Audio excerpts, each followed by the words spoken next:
Bueno, bueno.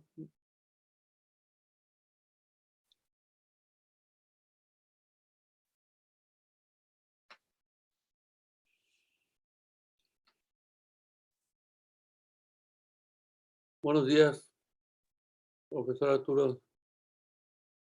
Buen día, Aquí una disculpa, ¿eh? Es que no, no se no sé apure. por qué no entraba.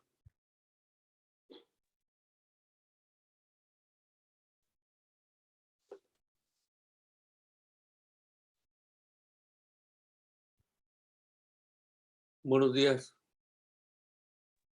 Buenos días. Buenos días. Buenos días. Una, una disculpa, ¿eh? Intenté, pero es que anda muy lenta también y luego ahorita ya no me dejaba abrir el micrófono ni pantalla, mi video, ¿eh? Donde se ve la cámara. Buenas tardes. Sí, buenas tardes. Ah, sí, ya son tardes, ¿verdad? Déjenle, comparto la sesión. Y luego tuve que reiniciar la computadora y ya tenía abierto todos los que quería mostrar, los trabajos y eso. ¿Cómo han estado? Bien.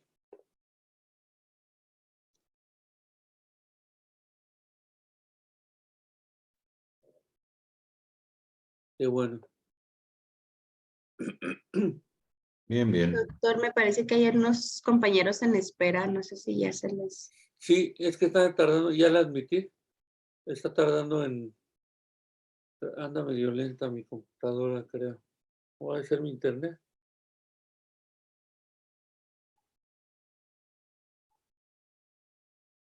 Creo que ya pudieron todos, ¿verdad? Los que querían entrar.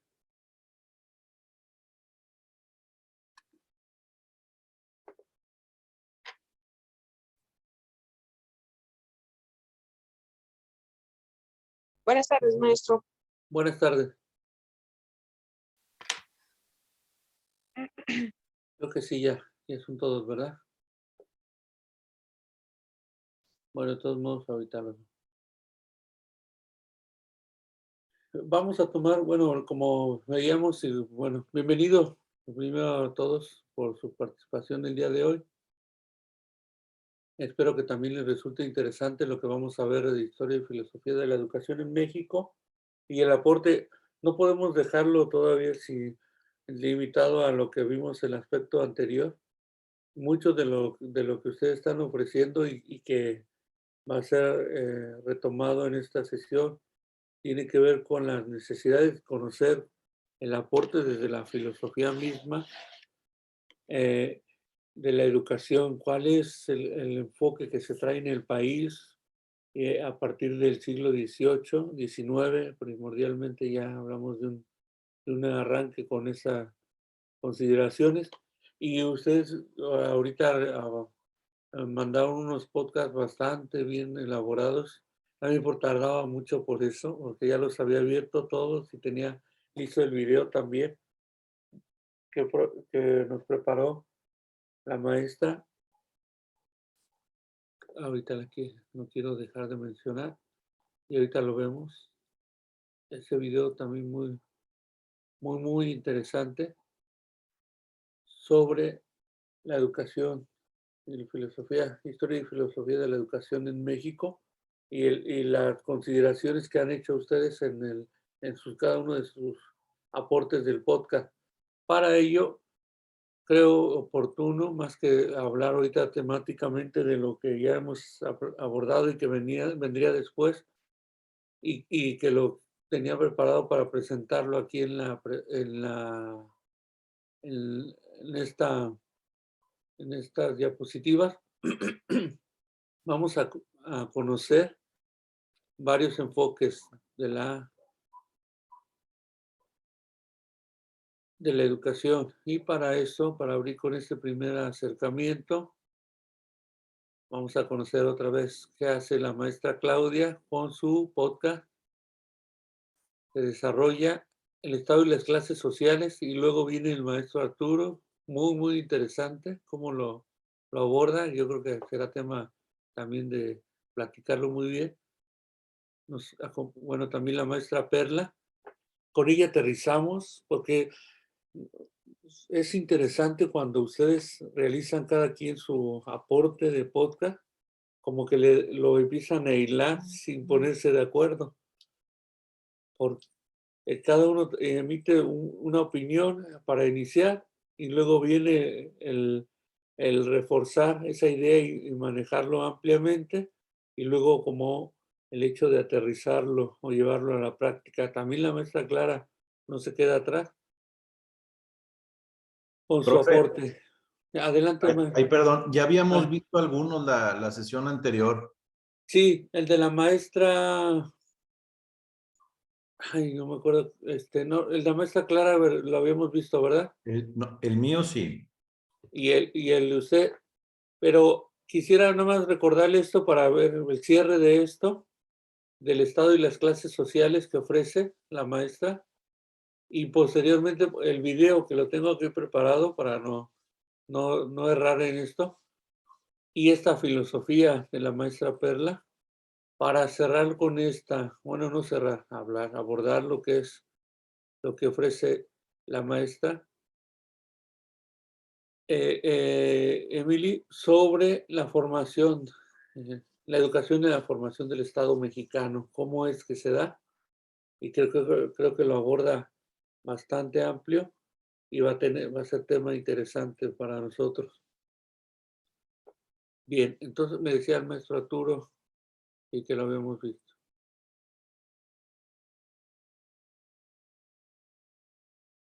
Bien, comenzamos con la maestra Claudia, ¿sí? Y voy poniendo también las imágenes que traen aquí. A ver si puedo hacer el cambio. Es que luego tarda mucho en ponerse aquí.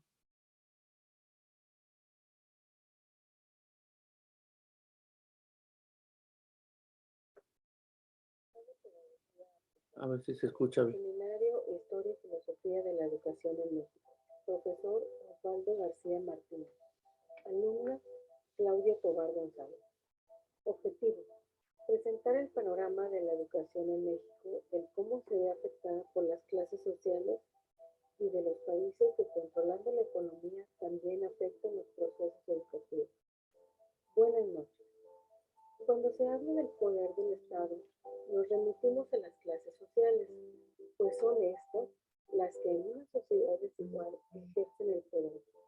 Estos representan intereses y necesidades que aprecian cualidades futuras y tienden a realizar. El poder del Estado es el poder de las clases, y mejor dicho, es el poder de la clase dominante, que se ejerce mediante una burocracia, pues las relaciones de poder imprimen en las instituciones una exigencia de legitimación y la necesidad de crear consenso.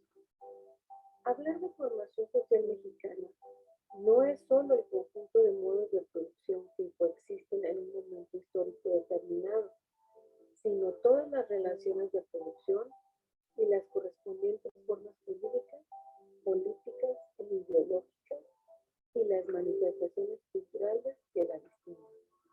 Esta formación puede caracterizar un rasgo económico-social que no le es exclusivo. En este caso, el modo de producción en la sociedad mexicana es el capitalismo dependiente. Aquí se distinguen dos periodos. El primero, de 1821 a 1880. Su característica es la transición al capitalismo dependiente. En este mismo se identifican dos periodos, de 1821 a 1854. Se caracteriza por la persistencia de ciertos elementos coloniales y la inclusión de elementos que se presentan como gérmenes de cambio, coincidiendo con la etapa formativa del Estado Nacional, llamado Primer Estado Nacional. El segundo, de 1854 a 1880, la lucha de clases siente las bases de la transición del capitalismo dependiente y el primer Estado Nacional, surgido del triunfo de la República en 1867. Se consolida un Estado liberal o liberal.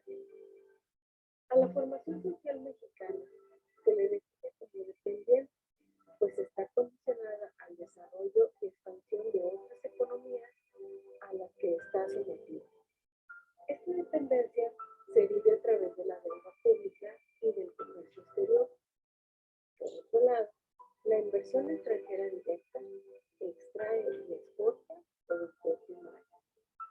Una de las funciones de América Latina es la de proveer alimentos a los países industrializados y, en consecuencia, se reduce el valor de la fuerza de trabajo en estos países, permitiendo que se incremente la productividad y costos de plusvalía más elevados. Este cambio ha generado el abuso de los trabajadores en el interior de las naciones dependientes, en general las de Latinoamérica. La escuela no ha sido representativa y esto se nota en la desigualdad de oportunidades para tener acceso a la misma y a los altos índices de analfabetismo y deserción escolar. Pero de cierta forma, las escuelas ayudan a tomar conciencia de lo que está pasando. Y solo en estas condiciones los proyectos educacionales pueden operar como elemento para transformar la sociedad. Gracias por su atención.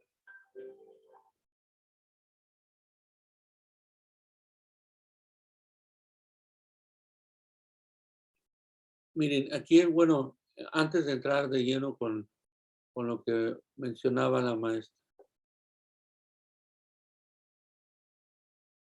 Claudia, para transitar en lo que viene a ser aquí con lo que menciona la maestra Emilia.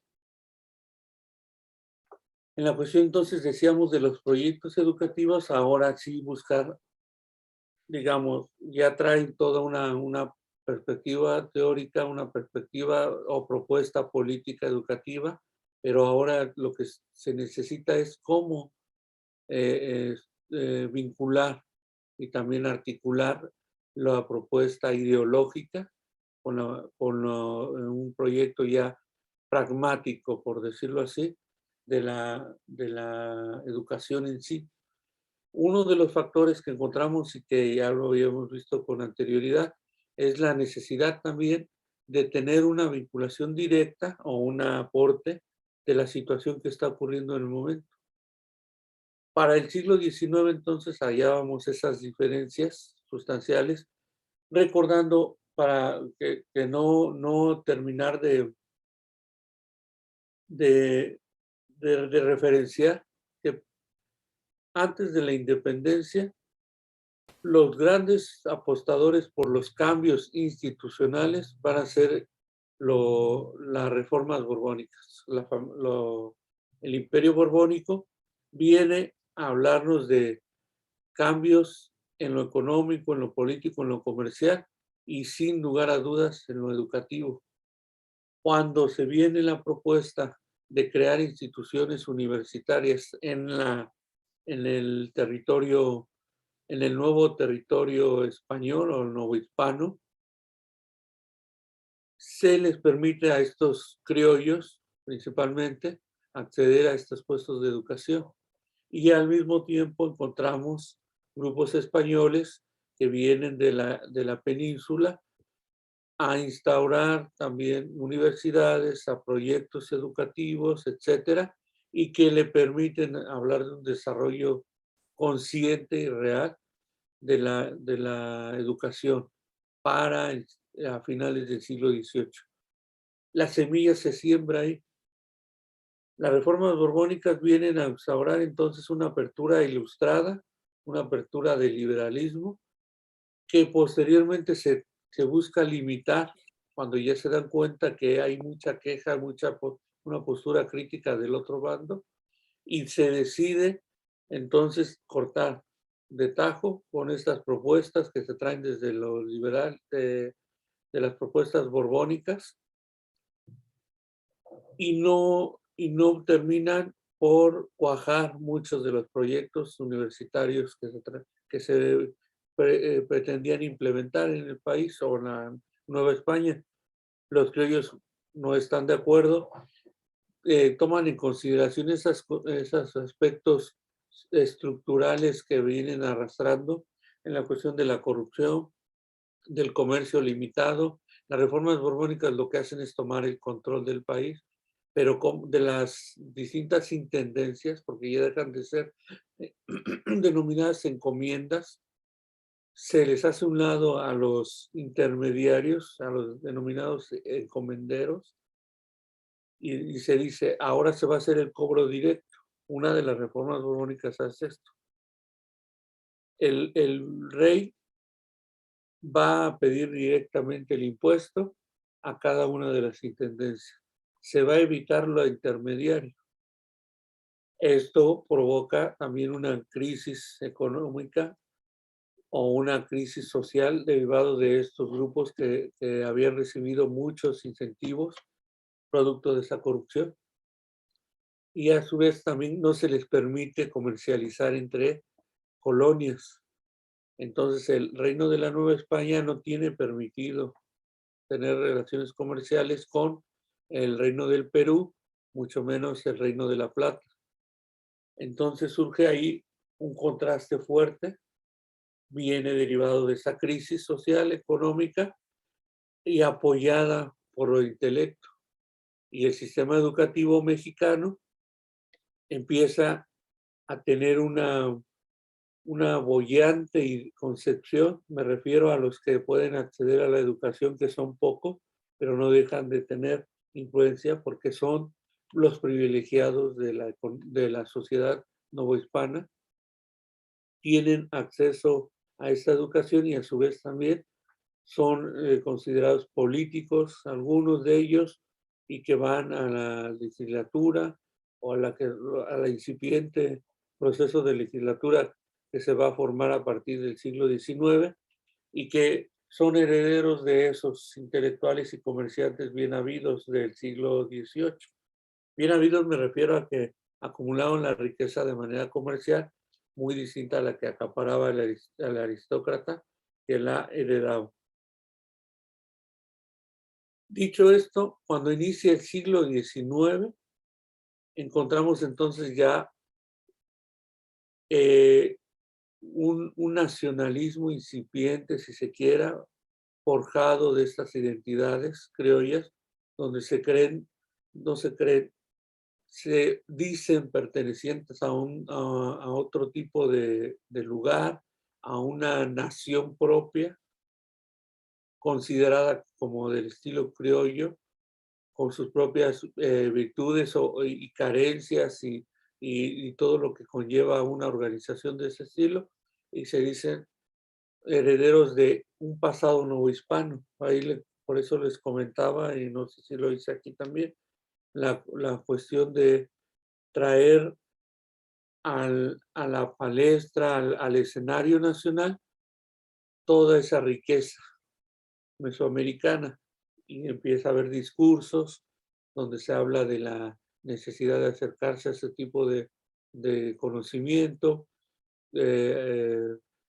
caracterizar o reflexionar sobre las condiciones que se presentaban en esa Mesoamérica de antes de la conquista, conocer su historia, etcétera, y que permite eso crear una cierta identidad en estos grupos, que, repito, son los que han accedido a la educación. Cuando se tiene la oportunidad de hacer una crítica fuerte al reinado de España, el virrey asume su compromiso liberal derivado de las reformas borbónicas, que ya no puede haber una regresión a la situación, sobre todo ideológica.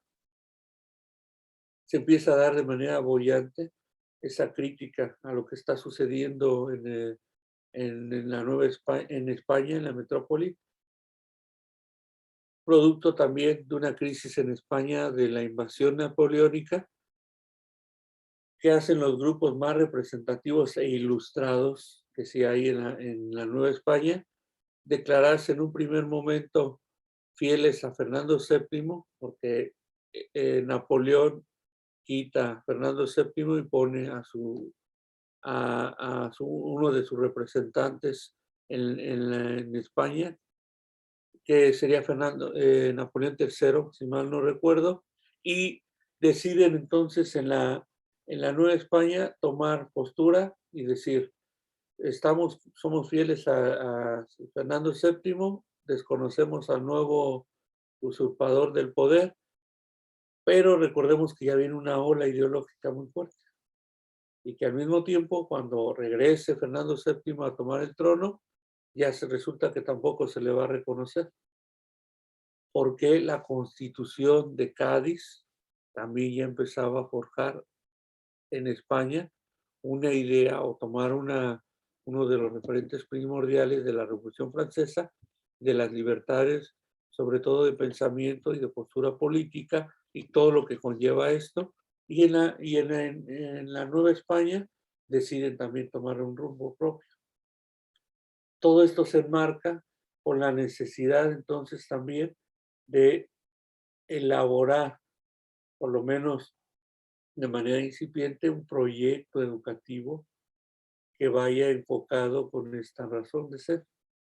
Recordamos que quizá no les cueste tanto trabajo, en sentido de que no se ha expandido todavía la educación, convencer a los grupos de universitarios de la época, la gente que se mantiene actualizada con todo el acontecer, tanto político como social, que se está ocurriendo en la época, y se crea todo un grupo muy compacto, independientemente si son conservadores o liberales, para unir fuerzas y evitar que la Nueva España tome control de la colonia. Y es cuando empiezan las grandes separaciones coloniales y de las grandes independencias. Una de las primeras, por supuesto, de 1810, con el cura Hidalgo, que recordemos, el cura Hidalgo era un ilustrado, había ido a las universidades, independientemente que se diga que si hacía fiestas y que tenía hijos, yo creo que eso queda en segundo plano, sino todo lo que ofrece, una postura ideológica ideal, hablar de una emancipación y de una autonomía, producto de un crecimiento hacia adentro. Y otro de los preámbulos de esta crisis, hablamos también de una gran crisis económica que se estaba dando, la de 1750, cuando inicia la crisis en la Nueva España de los diferentes sembradíos que se están dando en zonas específicas de maíz, cuando viene una gran sequía y que se arrastra, termina por arrastrar esta crisis agrícola y culminar para finales del siglo XVIII. Antes de continuar con lo demás, me gustaría preguntarles un aspecto sobre la plataforma, también aquí, y del trabajo que han venido realizando. Y felicitarlos también por sus trabajos que van entregando. Miren, porque se me va a olvidar y no quiero dejarlo de mencionar con ustedes. En la parte derecha ya se pusieron los foros, los recursos y tareas, por si llegan a tener dudas sobre lo que hay que entregar. A lo largo del curso se ofrecen o se piden realizar varios materiales. Lo que me ha comentado la coordinación, y creo que es muy válido y necesario, es que más o menos le informe cómo van el grupo, etcétera. Y yo sé que no han entregado algunas actividades y eso. ¿Han tenido alguna complicación antes de abordar las actividades en específico? ¿Alguna inquietud? ¿Alguna situación que digan, a lo mejor me resulta más complicado realizarlo, etcétera? No sé, salvo su mejor opinión. Creo que lo traté de generar los productos de manera acorde a lo que vamos viendo en las sesiones, pero no sé, quiero conocer su opinión sobre el conjunto del curso, maestro. A mí se me hace bien, he aprendido un montón de cosas, pero sí, digo, a lo mejor a diferencia de mis compañeros, a mí sí se me complica porque hay muchas cosas que normalmente no he utilizado y primero necesito tiempo para saber cómo se hace y luego para organizar el material, pero obviamente por el nivel no tengo ningún problema. Y la plataforma está muy bien especificado lo que necesitamos. Muchas gracias, maestro. Y también esa cuestión, si se ven en la necesidad de pedirme que se posponga un poquito el trabajo, en referencia a lo que se va realizando de las actividades, porque como bien dice el maestro Arturo, cuando estamos entregando hay que tener también ya cierta experiencia y ya ver que nosotros somos inmigrantes tecnológicos, como se dirá, y vamos aprendiendo sobre las diferentes herramientas tecnológicas y eso es un recurso más o un aporte que hay que tomar en consideración más, aparte de que tú realizas una lectura y que luego ya tienes que realizar el trabajo. Sobre esto, ¿creen ustedes necesario también que se hable de una prolongación más de las actividades? Porque terminamos aquí lo tengo abierto porque también tengo que abrirlo, el 10 de diciembre, ¿no? Sería la última sesión con ustedes. Aquí es más el proceso de calidad, pero Parece que el 7, profe. No 7, sabía. ¿verdad? Bueno, es el mismo día que me toca, pero voy a verlo, aquí creo que lo había abierto bien, decía yo. Es el seminario. Ah, sí. ¿Ustedes terminan el 7 entonces de diciembre? ¿Esta sesión no la vamos a tener? Les pregunto.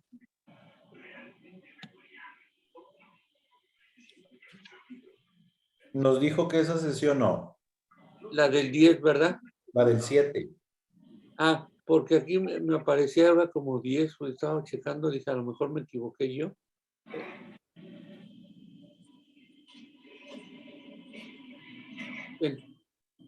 Entonces, ¿ustedes creen necesario que nada más con que no tengamos la sesión, ustedes se pondrán al día y ya? Les pregunto al grupo en general, sobre todo para la cuestión de las actividades que no tenga. Y gracias, maestra Emily, por su comentario.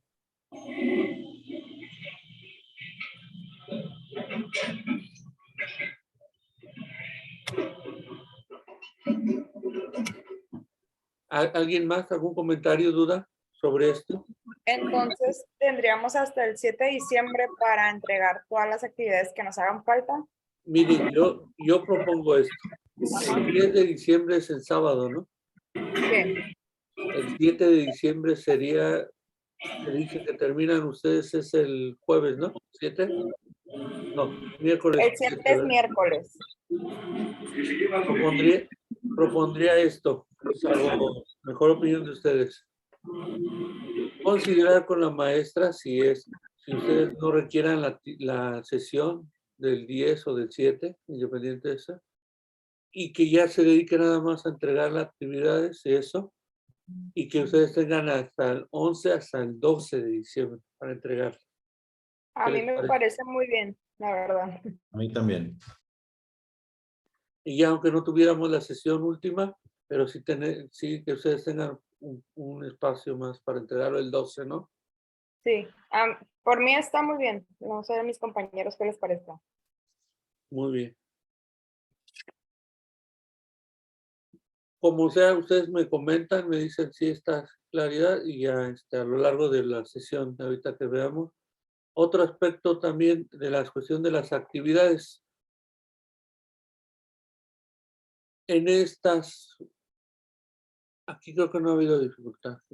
A ver, ahorita lo voy a ver con ustedes. Okay. Ah, no, sí ha habido aquí dificultad. No han podido entrar a esta, ¿verdad? ¿O no, o no se habían dado cuenta que había una de presentación? No, de esta de... No. Ah, bueno, en esta nada más es cuestión de poner presentarse. Si lo ven complicado, lo voy a quitar, porque nada más era conocerlos de mi parte. Yo sí había entrado, pero no me deja Es añadir un comentario. es lo que quería preguntarles, porque se me ha presentado en casi todas las salas que tengo preparadas, que específicamente de esto. Entonces, en esta de foro no han tenido dificultad, ¿verdad? Aquí está, mira, bien bonitos, todos participando. Pero en la otra no entiendo por qué no se ha podido modificar allá. Les puedo pedir un favor. Si en esta, al entrar, que ustedes generen un tópico, lo pueden realizar en este momento, así nada más de manera general. En su plataforma, entren a la sesión y generen un tópico. Yo no he podido entrar en esa, la primera en la presentación. Ni anterior, digamos, se encuentra afuera, profesor, cuando entra aquí no puede ni entrar aquí, ni dándole clic aquí. Sí entro ahí, pero no me permite agregar o añadir el tópico, el tema, pues es lo que no me permite. No aparece este botón. ¿O no? Ese No. botón de arriba es el que no aparece. Todo lo Ajá, no demás está sí. habilitado.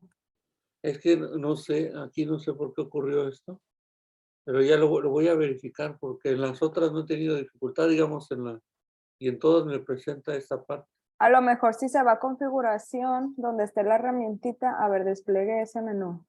Abajo, abajo, a ver ahí. Mire, Editar, ajá. ajustes, ¿no? Sí. Donde dice, a ver, La fecha. Donde, disponible. pero mire si la habilito, bueno, lo voy a habilitar, Sí. que yo creo que sería una de las, ¿verdad? Que tenga problema. Aquí lo que hago es por medio de evaluaciones para que aparezca. No les va a afectar, les va a poner todos bien, pero puntaje, a ver, lo voy a poner así. Lo hago con ustedes porque ya lo vengo haciendo yo solo y sigue apareciendo problemas que no pueden entrar. A ver, le voy a dar guardar cambio. A ver, vamos a checar. A ver, inténtenle, ¿no? Por favor. Si no, voy a ver qué modifico, lo voy a tener que quitar ese foro.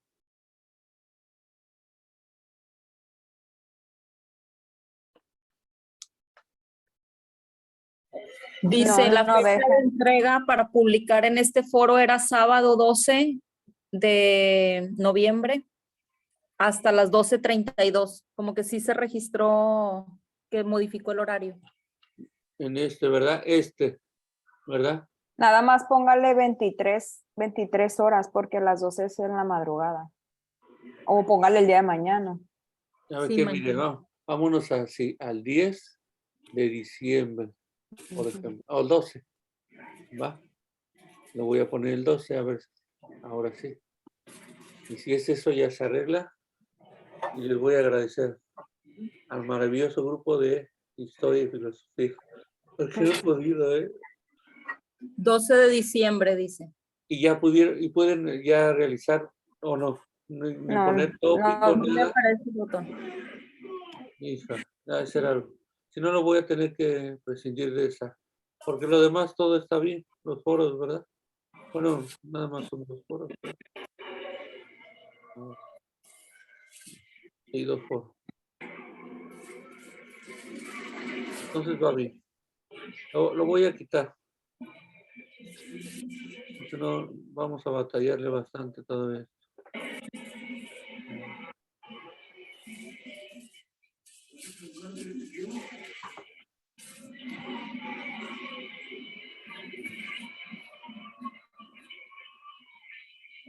Eso es lo bueno también. Se puede eliminar de un momento y ya. Y también la pestañita. Sobre lo demás, ¿no tienen problema, dificultad, duda? Es sobre la pura herramienta nada más. Lo que llega A mí al subir el podcast me salieron 3 errores, pero yo Ajá. creo que Sí. sí se pudo subir al final. No sé si le aparezca a usted, maestro. Sí, el podcast, maestra Clara, como Ok, bueno, esa era mi duda, si a usted sí le aparecía, porque tuve 3 veces errores diferentes, pero yo creo que sí, ahorita estoy trabajando en el video educativo. muy bien. Sí, porque aquí, mira, aparecen 5 enviados. Sí, maestra Clara. Aquí está, ¿no? Aquí, ¿verdad? Aquí está su podcast, ¿verdad? Incluso ya lo tenía preparado porque lo quiero mostrar, maestra. Si me permite. Maestro, qué pena. No, es que me apoyan mucho. Y los cerré ahorita por estar viendo, ¿no? Pero aquí ya los tengo abiertos. Hay una disculpa. Lo estoy cambio de la... este es de la maestra Perla.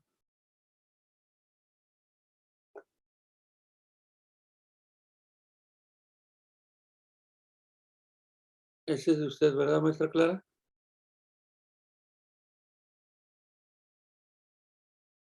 Es que no aparece el nombre, sí. Ah, no, José, maestro Arturo. Ah, ya lo voy a cerrar. Aquí está, ¿verdad, maestra Clara? Sí.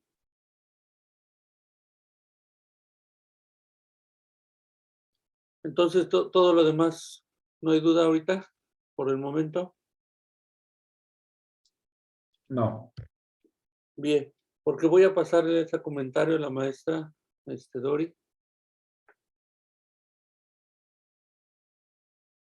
Y vamos a ver si se inicia el de la maestra Clara. Todos le quedaron muy bien. Excelente, va muy bien. Nada más, es que como no lo pagamos, no sé si a ustedes les manda mensaje a cada rato que si quieren pagar, ahí va.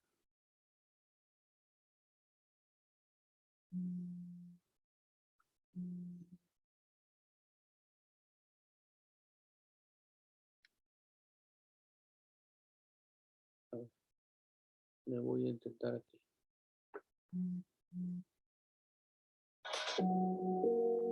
Buen día a todos. Estamos transmitiendo por medio de este podcast para llegar a más personas y concientizar en un tema tan importante que es la filosofía de la educación y los proyectos de educación pública en México. Tenemos como invitada a la maestra Clara Mayel Arenas García, estudiante de la Universidad de Pedagogía Aplicada, del doctorado en Calidad y Procesos de Innovación Educativa. Está cursando la materia Seminario de Historia y Filosofía de la Educación en México, con el doctor Osvaldo García Martínez. Nuestro objetivo es dar a conocer los proyectos educativos del Estado mexicano como objeto de estudio, Estado nacional, dependencia y aparato educativo. Adelante, maestra. Muchas gracias por la oportunidad y saludos a todas las personas que nos están escuchando en este momento.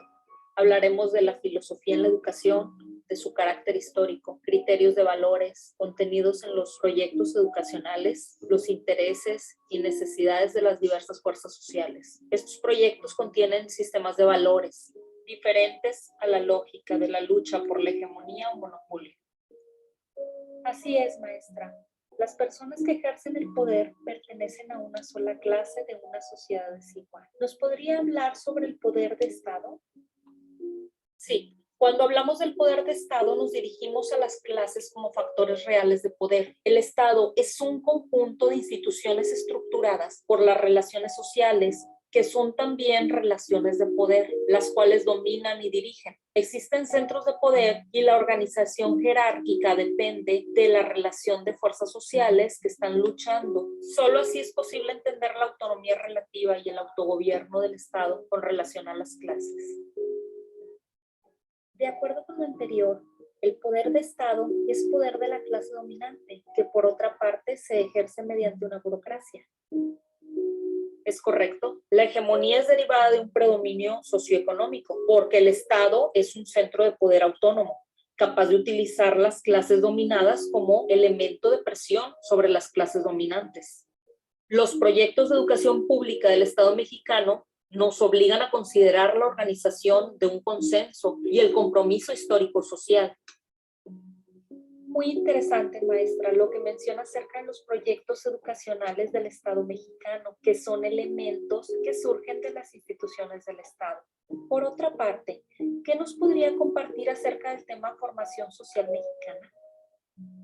Cuando hablamos de formación social mexicana, nos referimos a las formas jurídicas, políticas e ideológicas y a las manifestaciones culturales que distinguen la sociedad mexicana en momentos históricos y se caracteriza por un rasgo económico-social, es decir, el modo de producción dominante en la sociedad mexicana es el capitalismo dependiente. Aquí le pongo una pausa porque, bueno, todo va muy bien, espléndido, maestra Clara, la verdad, la felicito mucho, me gusta. Pero eso es un factor que hay que considerar siempre. Somos un modo de producción dependiente. Eso debemos de considerarlo siempre debido a toda este cúmulo de acciones que se empiezan a generar en el país. Si hay una propuesta internacional, por ejemplo, la última que fue del Fondo Monetario Internacional, que decir, bajo este régimen se debe de dirigir esas consideraciones, si no nos veremos en la necesidad de evitar el crédito que usted pueda pedir como nación o la nación tal. Le pasó a Argentina, eso relativamente hace un año. Tuvo que entrar naciones como México, Chile, Portugal, incluso en Europa, España, a abogar un poco por las condiciones que pudiera pedir dinero Argentina para solventar eso. Ahorita está en medio de una gran crisis lamentable de Argentina. Y entonces ocurre igual, exactamente. En el siglo XIX, cuando ya se habla de un México independiente, no deja de tener un régimen capitalista bien subordinado, porque hablamos de una nación que va en pleno desarrollo, bueno, apenas creciendo o consolidándose. Y a nivel internacional se empieza a marcar las líneas generales de lo que sería la educación en México y cuáles serían las condiciones precisas que deben presentarse en el país. Y para eso vamos a ver también en esta parte de aquí y de la siguiente sesión qué es lo que ocurre para el siglo XIX y ese tránsito al 20. Interesante. ¿Nos podría mencionar las distintas formas en las que se define la formación social mexicana? Claro que sí.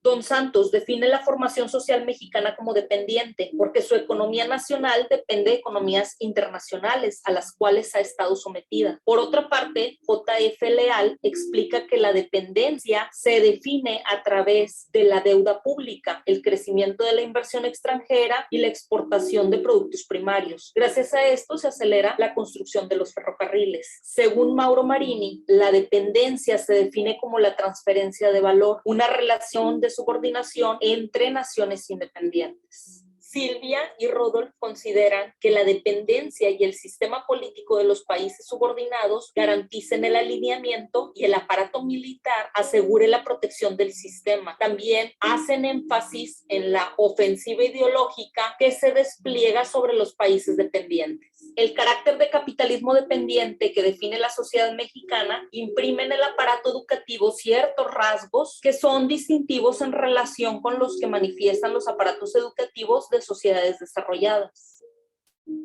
Maestra, sin la intención de abarcar en este momento todos esos rasgos, ¿nos puede mencionar los que a su juicio resultan de especial relevancia?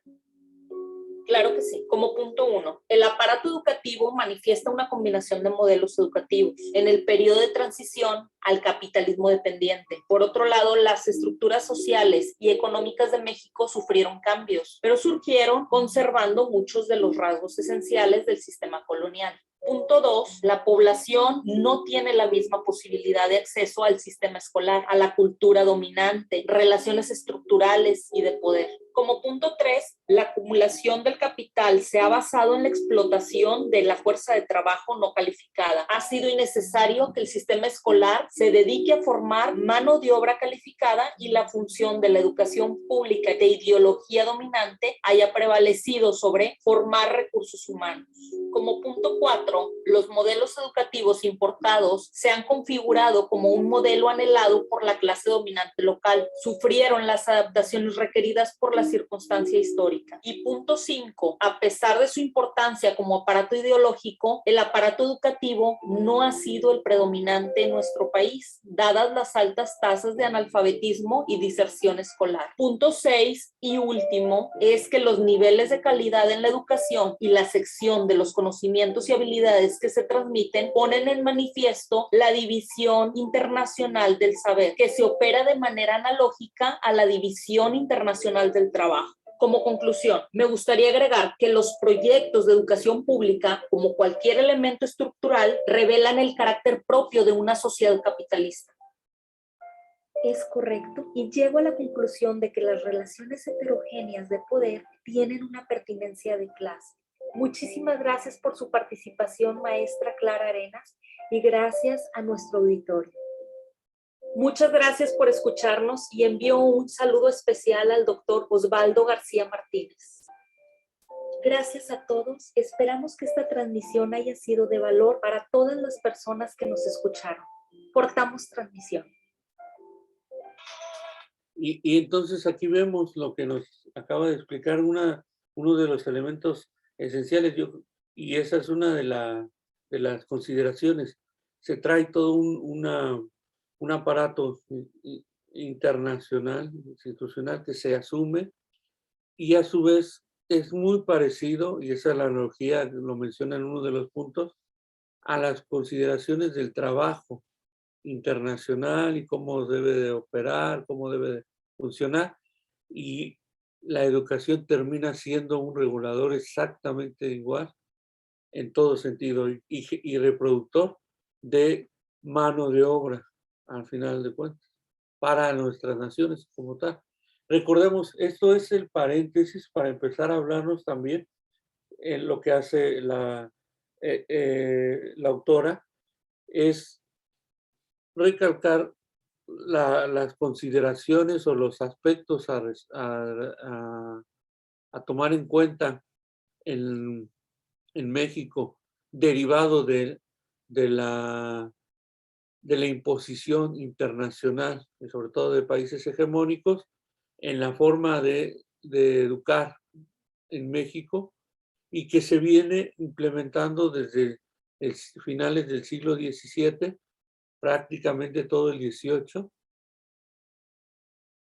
porque somos un país en vías de desarrollo subdesarrollado, y en el siglo XIX no se abre estas perspectivas, como veremos más adelante, en función de las consideraciones o características que se están presentando. Sí, hay todo un aparato institucional que se crea en el siglo XIX, que ya es un avance significativo. Recordemos las 3 etapas. Tobler lo menciona muy bien en la Historia de la Revolución Mexicana. Lo recomiendo bastante.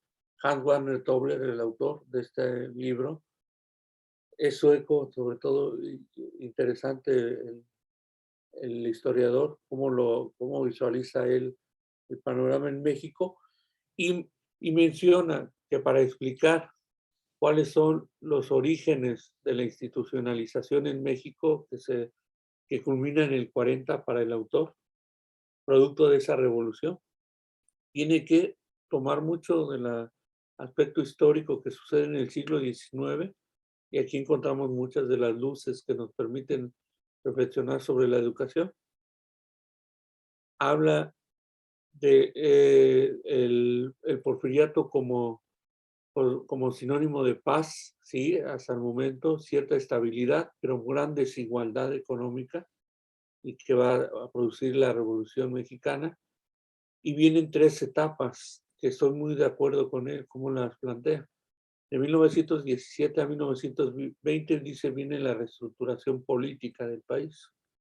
Se sientan las bases de construcción del país con la Constitución de 1917, ahí valga la redundancia.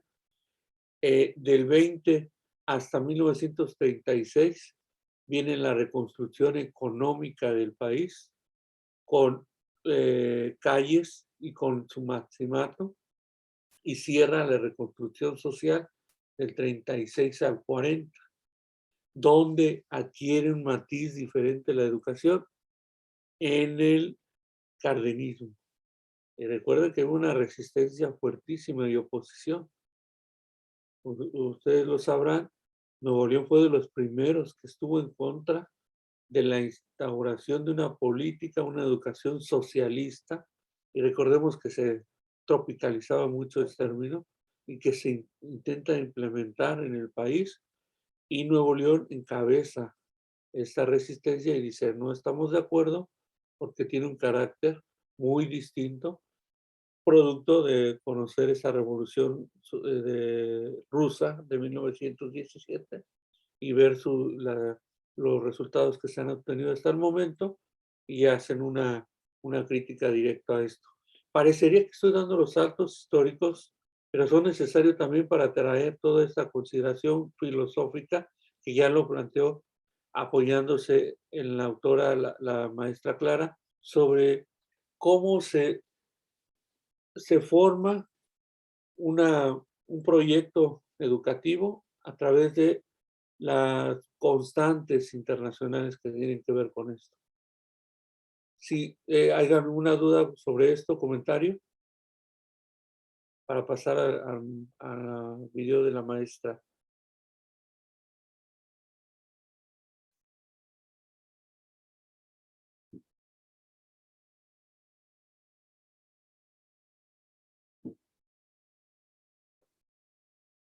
¿Iba a comentar algo, maestra Emily? Mande, maestro, no lo escuché. Ah, pensé que iba a comentar algo. No. Todo está muy bien entendido y me gustó mucho el podcast de la maestra. ¿Verdad? Ah, Sí. también esto, ¿cómo ven? ¿Verdad? Muy innovador, ¿no? También cuando se presenta así, cuando lo presentas como estilo de radio. Eso para Maestro, dígame. no, que estaba haciendo voz, doble Sí. voz. Yo dije, a ver si no se escucha igual y se confunde la voz, No, que sea la misma persona. bueno, el maestro Arturo iba a comentar algo. Creo que No. A mí me pareció muy interesante. Dije, ¿será su hermana? No. O será la voz de alguien en voz off, pero dije, tampoco, te quedó muy bien. No, me entrevisté a mí misma. ¿Qué cree que también pensé eso? Dije, debe ser alguna pariente de la maestra que la está apoyando. Pero muy bien, ¿verdad? El video, sube podcast. Bien, vamos a continuar entonces aquí con el video de la maestra Emily, el video educativo referente entonces a la educación y la formación del Estado mexicano. Educativa en la Universidad de Pedagogía.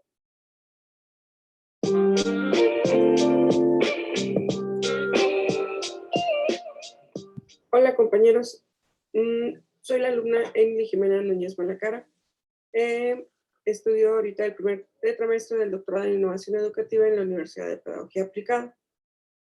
Ahorita la exposición que vamos a tener es acerca de la unidad número 3, que lleva por nombre la educación en la formación del Estado mexicano, y tiene un aprendizaje en donde es comprender los diversos proyectos de educación, así como sus fines y principios que fueron la base de la formación del Estado mexicano. Esto a cargo de la materia del seminario Historia y Filosofía de la Educación en México, impartida por el profesor el doctor Osvaldo García Martínez. Vamos a hablar en esta ocasión sobre el ciclo de las luces. Este es un fragmento del libro Historia Mínima de la Educación en México. Una celebración en el virreinato. ¿Qué desató todo esto?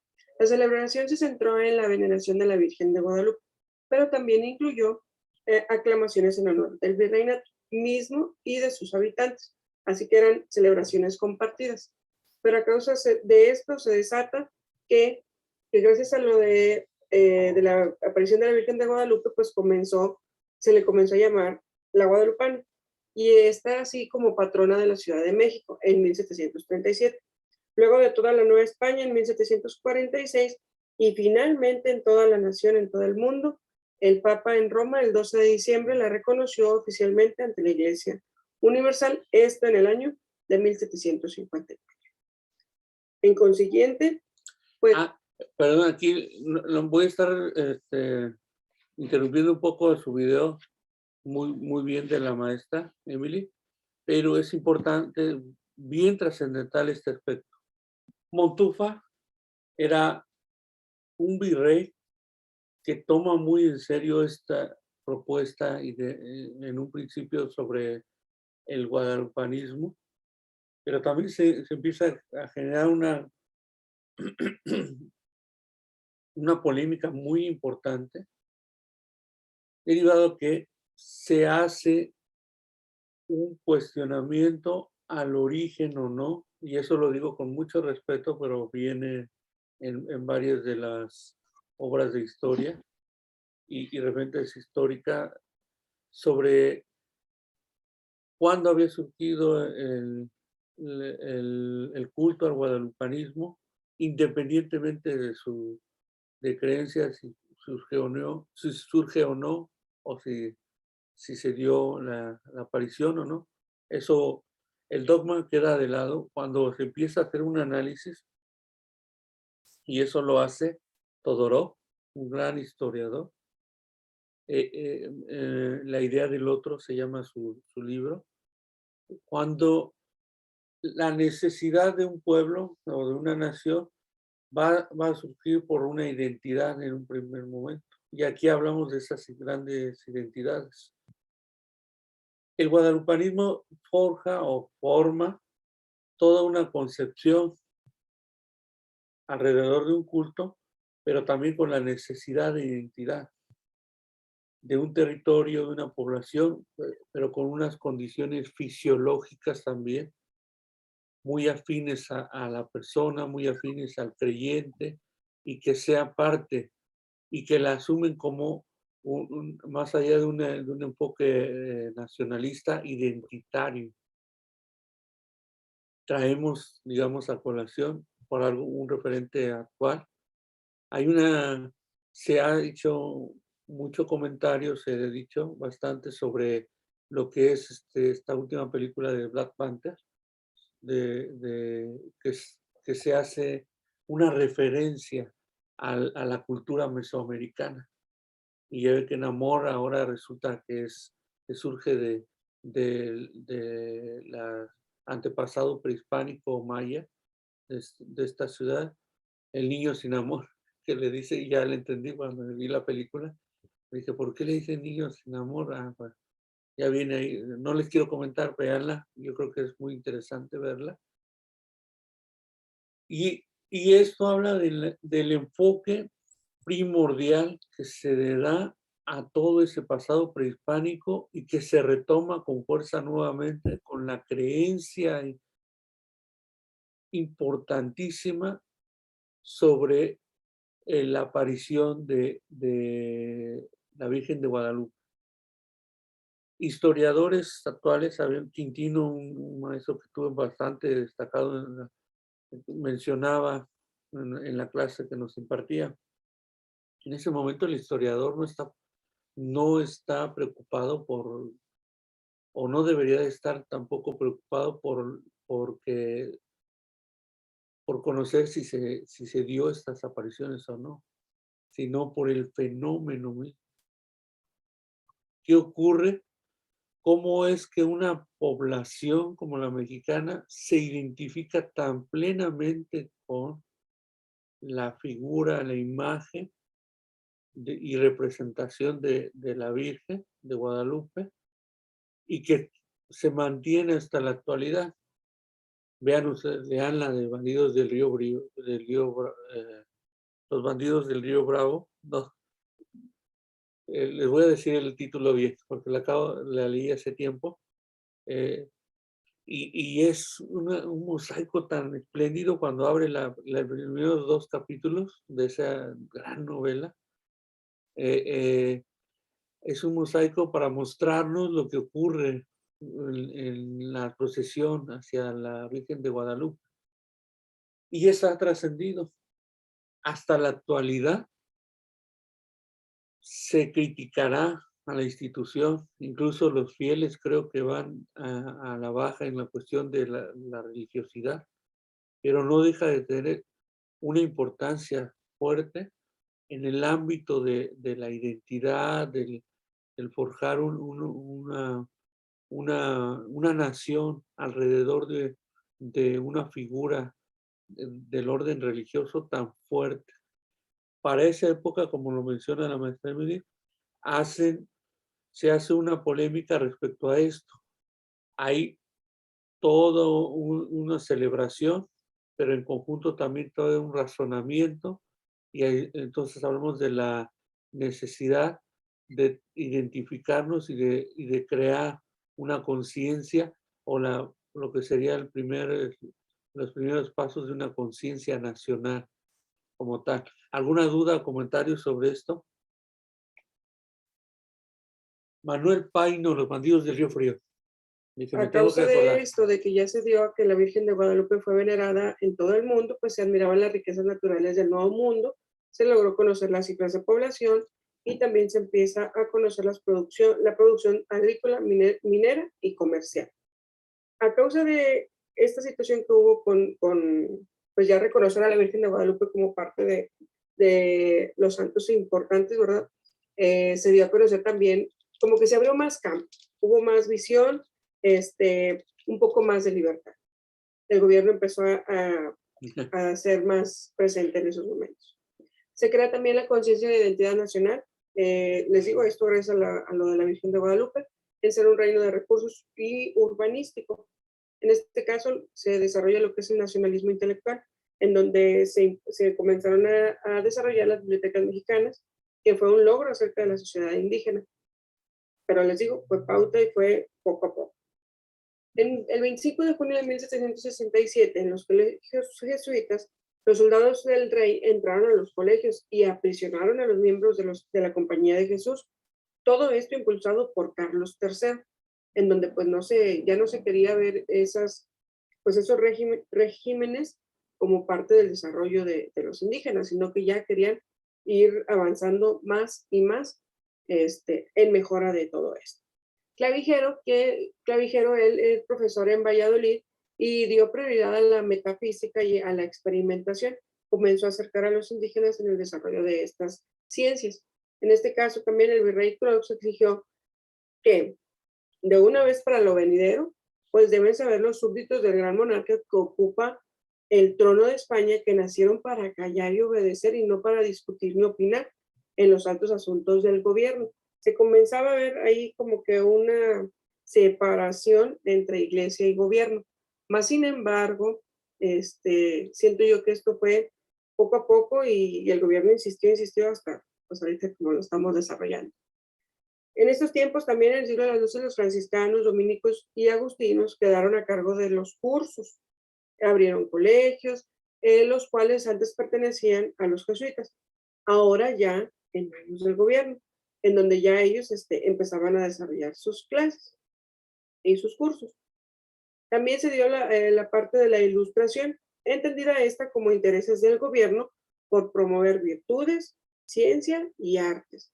Prácticamente esto era la finalidad de poder desarrollar. Entonces, ¿qué desarrollaban las instituciones las instituciones ilustradas o en el periodo de la Ilustración? Pues la primera, que era extender educación básica entre los pobres, empezar a desarrollarlos, empezar a educarlos, ¿verdad? Imponer el uso del castellano como idioma universal, modernizar los colegios y minorizar la participación de la iglesia, donde al principio pues la iglesia era parte fundamental del desarrollo de la educación y el gobierno pues no podía opinar, o sea, entonces eran cosas meramente dos gobiernos los cuales manejaban a sus ideas y a su convenir prácticamente el desarrollo de Esto también es importante, bueno, comentarlo. Surge, por un lado, la necesidad de tener una división clara sobre el orden de gobierno o la administración y el orden religioso. No es casual, y tampoco él fue el que planteó como idea absoluta a Juárez, y junto con Lerdo de Tejada, la división de poderes y hablar de una laicidad, porque vemos que ya habían fruto de eso. Lo que ocurría tenía que ver con el movimiento ilustrado y con lo que les comento de las reformas borbónicas. Era importante para el Estado mexicano en ese momento tomar las riendas económicas del país. ¿Y qué implicaba esto? Enfrentarse a ese poder absoluto de la Iglesia. Porque en la Iglesia, y Enrique Florescano lo trabaja muy bien en sus investigaciones históricas, el 75% en el siglo XIX del territorio nacional le pertenecía a la Iglesia. Y de ese 75%, cerca del 35% lo tenía en manos socios. No realizaba nada. Era dueño de esas grandes partes del territorio nacional y simplemente las tenía ahí. Entonces, por eso vienen también grandes reformas para tratar de asumir el control no solamente del Estado, sino de todo lo que implica una dirección fundamentada a partir de un ideal o una propuesta política, ideológica. Entonces, el proyecto de nación para ese momento, tanto liberal como conservador, era reconstruir las instituciones y para eso era imprescindible acercarse a la Iglesia y desmontar su aparato que tenía ya construido durante siglos. Cuando llega Juárez posteriormente al gobierno, ya tiene precedente de esto, de las condiciones que eran necesarias modificar, por supuesto hablo de las leyes y la Constitución, para que el Estado se volviera regulador de todas estas características institucionales que les planteo. Recordemos, la Iglesia era la que tenía el mando para conocer, no el mando, tenía el control censal para conocer cuántos habitantes había en el país, porque hablamos de un 99% o más que era católico, profundamente católico, y en el bautismo se iban haciendo los censos importantes. También recordemos que las defunciones las controla él, no digamos muchas de las llamadas rentas nacionales que se hacen a través de los bancos o de manera indirecta, etcétera, etcétera. Cuando viene ya entonces la regulación del Estado, producto de una propuesta de construcción institucional anterior, el Estado mexicano también dice, hay que reforzar las instituciones educativas y para eso necesitamos acercarnos también a la Iglesia para buscar obtener un espacio donde tu Iglesia te limites a darnos un adoctrinamiento desde el orden religioso, mientras que el Estado va a procurar porque se eduquen el analfabetismo, se disminuya en consideración de la población. En ese momento hablábamos también de altos índices de analfabetismo y nos vamos a dedicar entonces a las primeras letras, a las cuestiones más básicas, y eso también termina por repercutir, porque la Iglesia, y eso lo toman los jesuitas, y hasta la fecha todavía hay cierto control desde ahí, empieza a fundar, dice, ok, te dejo las instituciones básicas, pero por el otro lado me apoyo en las universidades y empiezo a concentrar también o a crear esos primeros cuadros profundamente religiosos o con administración, no profundamente religiosa, o con administración regulada por la Iglesia. Y por eso surgen los grandes colegios jesuitas y dominicos del siglo XIX. Educación en nuestro país. Asimismo, también, pues a partir de 1763 se da el desarrollo de la Escuela de Cirugía, la Academia de San Carlos, la Cátedra de Botánica y el Colegio de Minería. De esta parte también, entre para la educación indígena entre los años de 1750 y 1770, por falta de recursos, los sacerdotes no promovieron educación.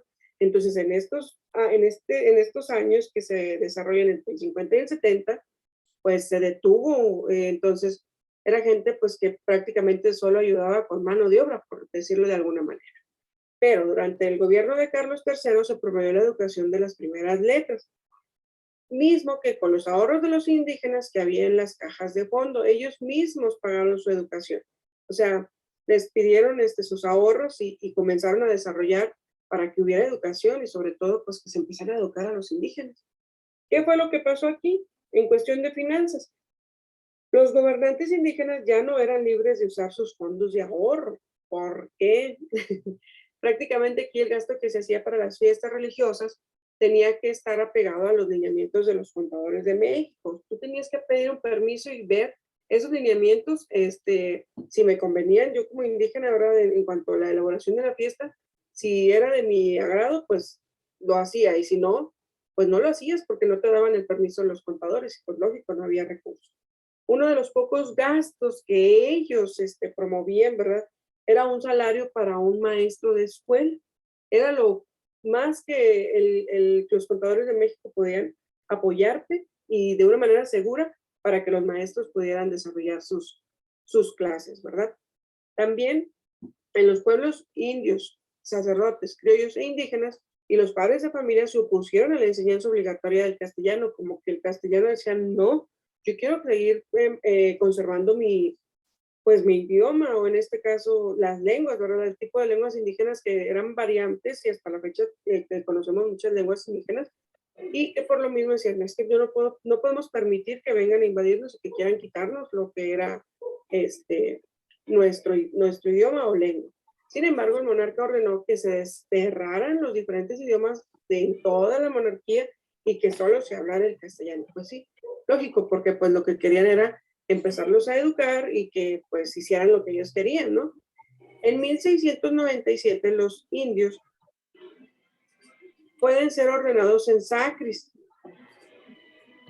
admitidos en colegios, seminarios y religiones, promovidos en dignidades y oficios públicos, poniendo fin a la prohibición que se dio en el siglo XVI y autorizando la ordenación de sacerdotes indígenas. Ellos ya empezaban a involucrarse, ya había más desarrollo educativo y pues ya tú decidías en qué te querías formar. Bien, en 1767 se suscitó la primera escuela laica abierta en la Ciudad de México, el cual era el Colegio de las Vizcaínas. Asimismo, se publicaron 3 libros para hacer más atractiva la educación, que fue la biografía de Salvador de los Santos, India Otomí, Fábulas Morales para la provechosa recreación de los niños que cursaban las primeras letras y el silabario objetivo. Aquí también menciona que fue dibujado por Miguel Cendejas y grabado por José de Nava. La Constitución de Cádiz es una parte importante porque prácticamente aquí ya viene más establecido en un documento oficial que era lo que se estaba formalizando ya como el desarrollo de los indígenas, ¿verdad? Ordenaba enseñar las primeras letras, ya era obligatorio. Ordenaba la enseñanza del catecismo, involucraban aún la iglesia, y la libertad de oficio y abolición de castigo. En las escuelas la emulación, en vez de castigos, ganaban adeptos. Entonces, prácticamente aquí empezaba la formalización de lo que hoy conocemos como parte de nuestros artículos de la Constitución mexicana. Tomaban lecciones en bancas y de pie, en semicírculos. Enseñaban a leer y escribir al mismo tiempo. En una de las partes, más adelante, ¿verdad? Se menciona que los lugares donde impartían esas clases eran casas y se ocupaba un cuarto para que unos aprendieran a leer y otro cuarto para que otros aprendieran a escribir. Entonces, pues ahí se empezaba la arbitrariedad en donde pues era un desarrollo simultáneo, pero cada quien en su cuarto, ¿verdad? Se abrieron escuelas con el sistema lancasteriano en 1819 en Puebla y en la Ciudad de México. También no se construyeron edificios escolares, que era lo que les comentaba anteriormente. Tomaban sus clases en casas rentadas o en la casa del maestro. qué padre, ¿verdad? Que ahorita todos tuviéramos casa del maestro. Lo expongo porque pues en nuestros espacios, de hecho tengo yo creo 2 jardines nada más que tienen una simulación de casa del maestro, pero en realidad pues no. Muchos recibieron su primera instrucción en la amiga. Este viene siendo como parte de pues, un tipo, ¿qué se pudiera decir? Pues sí, un espacio, ¿verdad? Donde había más infantes y probablemente ahí se desarrollaban lo que eran las primeras letras, que ellos llamaron como primeras letras. Entonces ya era como un previo. Me lo imagino yo como si fuera cuando los niños arrancan sus clases en los CENDIs o en las guarderías. Y era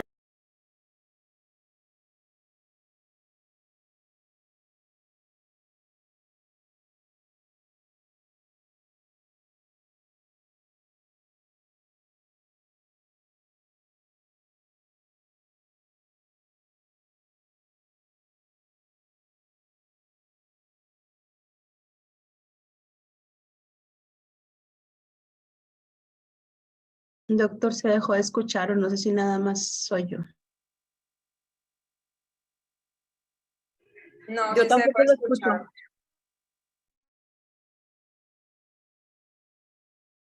escucho. ¿No lo escuchan ya? No. No, maestro. Y aquí yo lo estoy escuchando bien. ¿Eh? A ver. Es que cerró su micrófono, me parece, profe.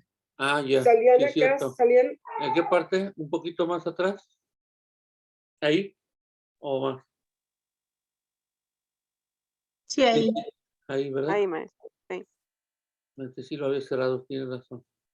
se quedó con lo de la amiga. cuando los niños arrancan sus clases en los CENDIs o en las guarderías, y es el primer acercamiento. La impresión de las cartillas, en este caso ya tenían ya como una boleta una boleta o un documento en donde pues aprobaba que pues ya estaban yendo a las instituciones. También de esta forma, al llegar a la escuela se formaban para inspección de limpieza. Ya era más formal. El ir a las escuelas ya era pues una parte más formal en donde se le daba credibilidad, ¿sí? En la escuela había 2 cuartos, que era lo que les comentaba, uno para leer y otro para escribir. Salían a casa a comer y volvían por la tarde. El maestro solo tenía vacaciones en Semana Santa. Prácticamente es algo en lo que yo digo, wow, ¿verdad? Pero bien, así era la manera en cómo se comenzaban a desarrollar este tipo de instituciones y sobre todo donde pues trabajaban sus clases. Las virtudes que principalmente debía tener un niño más de las cristianas y morales era la aplicación, la docilidad, la obediencia y el respeto a sus superiores. Son 4 partes importantes que ahorita si nos enfocamos a lo que vivimos ahorita en nuestro presente, ¿dónde quedaron esas cosas, no? Pero sí, yo no digo que no prevalezcan, ¿verdad? Pero en cierta parte todavía hay cosas que se han estado perdiendo y que yo en particular requiero que se sigan implementando y que se siga desarrollando, que sea parte del desarrollo de la educación de nuestros niños, especialmente el respeto a los superiores. Entonces, son 4 palabras importantes que ahorita a este tiempo considero que las tenemos un poco perdidas. En fin, hay 3 partes importantes de este apartado en donde algunas eran sanciones, eran orejas de burro, hincarse con brazos en cruz. Eran los castigos que ellos implementaban. Cuando concluían la escuela, algunos empezaban a trabajar. Ya era una probabilidad de que tú al terminar tus clases, ¿verdad? Y ya prácticamente sabías leer y escribir, ya era un avance súper grandísimo en donde tú ya podías ir a trabajar. Probablemente los trabajos variaban, porque siempre han existido las clases sociales, pero ya era algo más efectivo y más en donde tú podías desempeñar, ¿sí? Por el simple hecho de saber leer y escribir. Y pues menciona la parte importante en donde el mejor teólogo del obispado era el sacerdote Miguel Hidalgo Castillo, que pues sabemos que es un ícono importante de la independencia de México. En fin, en esto, compañeros, doy a conocer acerca del siglo de las luces, que fue el tema que más me gustó. Agradezco su atención. Muchísimas gracias. ¿Alguna duda o comentario sobre lo que acabamos de ver?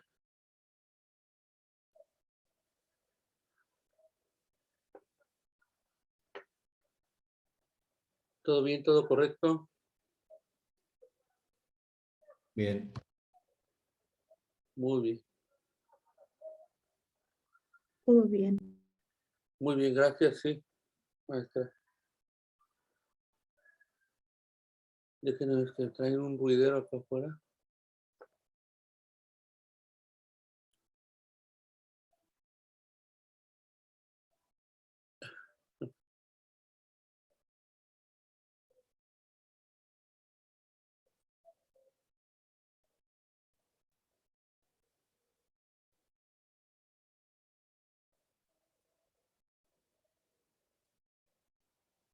Bien, para dar cierre, y una disculpa de antemano de esto, porque hoy a la 1:30 tengo que entrar a otra sesión, ya cuestión de académica. Una disculpa porque sé que van a estar muy tristes de que nos vayamos antes, pero nada más es por esta ocasión y espero reponérsela, aunque no creo que se pueda con más tiempo, pero para cerrar en este aspecto, vemos entonces ya el inicio de lo que sería para el siglo XIX. Bueno, todo hay que tomar muchos de los aspectos del siglo XVIII, que ya lo comenta la maestra Emily, respecto a la necesidad de instaurar un aparato de educación y, como lo mencionaba en la escuela de Lancasteriana, se trae todo un proyecto a partir de esto, internacional, por supuesto, y que daba frutos y que se decide adoptar. Al mismo tiempo encontrábamos ya también una postura de laicidad incipiente, pero a veces se cuestionaba este hecho, de que era importante no solamente establecer una política educativa, sino ofrecer como Estado Nacional esa consolidación del aparato institucional educativo. Por otra parte, también vemos muchos de las consideraciones o características del enfoque de una educación muy del orden tradicional y que todavía se mantiene hasta la actualidad en la cuestión de establecer ciertos castigos. El corporal se termina a finales de los 80. Lamentablemente, bueno, a varios nos tocó todavía ese castigos corporales y posteriormente ya hablamos de una transición, de una educación de otro estilo, que si la hacemos un comparativo en cuestión de las formas, la visualización, la propuesta de enseñanza, en Japón, por ejemplo, no recuerdo, creo que fue en Corea también, el castigo corporal todavía es muy permitido en los centros escolares, pero muchas de las estrategias o de los recursos que se usan cambian considerablemente. En el siglo XVIII se estaba a la vanguardia. ¿Por qué? Porque a nivel internacional había unas posturas ideológicas, políticas, culturales, que estaban siendo retomadas por las naciones recién construidas, como México, que entraban a este concierto internacional a raíz de las independencias que se iban formando, iban surgiendo en todo el continente latinoamericano principalmente, hablando de las independencias aquí en este continente, y toman los proyectos ideológicos, educativos del momento. Ya hizo un recuento la maestra en las necesidades de retomar unos estudios específicos, ya sea desde la minería, porque recordemos que la explotación minera era fundamental para la época colonial, y ya habían transitado de la bonanza misma y se buscaban obtener más recursos más allá del oro y la plata, que principalmente fue la plata el recurso que se explotó en el territorio nuevo hispano.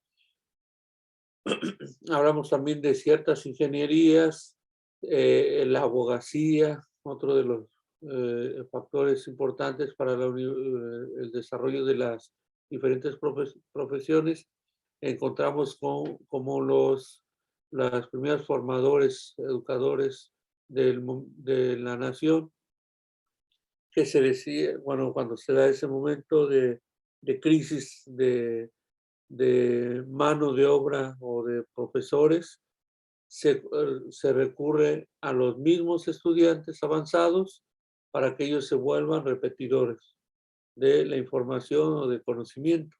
Eso le queda claro a toda institución o todo proceso institucional, y que dice, si no contamos con los recursos suficientes humanos o docentes, toman fuerza estos estudiantes, y posteriormente se habla de una escuela de tránsito nada más, en donde al terminar tus estudios básicos, que ahí sería la primaria, un poquito más, cuando vas a terminar lo que sería la preparatoria de estudios medios, eso ya hablamos a finales del siglo XIX, se decide que estos alumnos se vuelvan inmediatamente docentes.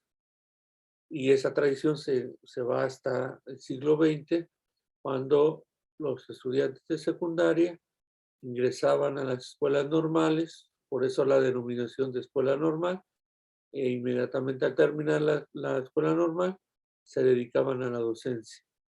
No había una etapa preparatoriana y no se consideraba la escuela normal como una profesión en sí, como las demás. ¿Qué ocurre también en el siglo XVII, en tránsito al XVIII? Las instituciones pequeñas, como las escuelas privadas, también empiezan a tener sus primeras incidencias en el país, del orden religioso, y otras con carácter, como lo mencionaba la maestra, carácter laico, aunque fuera una pequeña, pero buscaban también tener presencia en territorio nacional para llevar a cabo un negocio del mismo. En Europa había dos funciones esenciales. Se daba todavía una educación desde el Estado, y empezaba a formarse y tomaba un buen camino la educación privada. Eso se intenta implementar en los estados mexicanos, en estados de América, o en los países, pero recordemos que hay una gran diferencia. Aquí hay unos grandes polos de pobreza, de desigualdad social, que no le permiten tampoco, aunque venga una escuela a intentar cubrir un buen espacio, no hay manera de ampliarse, tanto como el Estado mismo mexicano. Entonces entra toda una fuerza, una maquinaria a partir del Estado Nacional, e intenta implementar escuelas a nivel básico, gratuitas, y que se brinde algunos de los elementos o materiales prioritarios para que los alumnos la población en general tenga acceso a la educación en sí. ¿Sobre esto alguna duda, comentario? ¿Todo bien, todo correcto? Les agradezco mucho su atención. Nos estaremos viendo entonces la próxima sesión. En eso quedamos. Entonces le comento a la maestra Doris, y también porque le tengo que enviar un informe sobre cómo van ustedes y eso.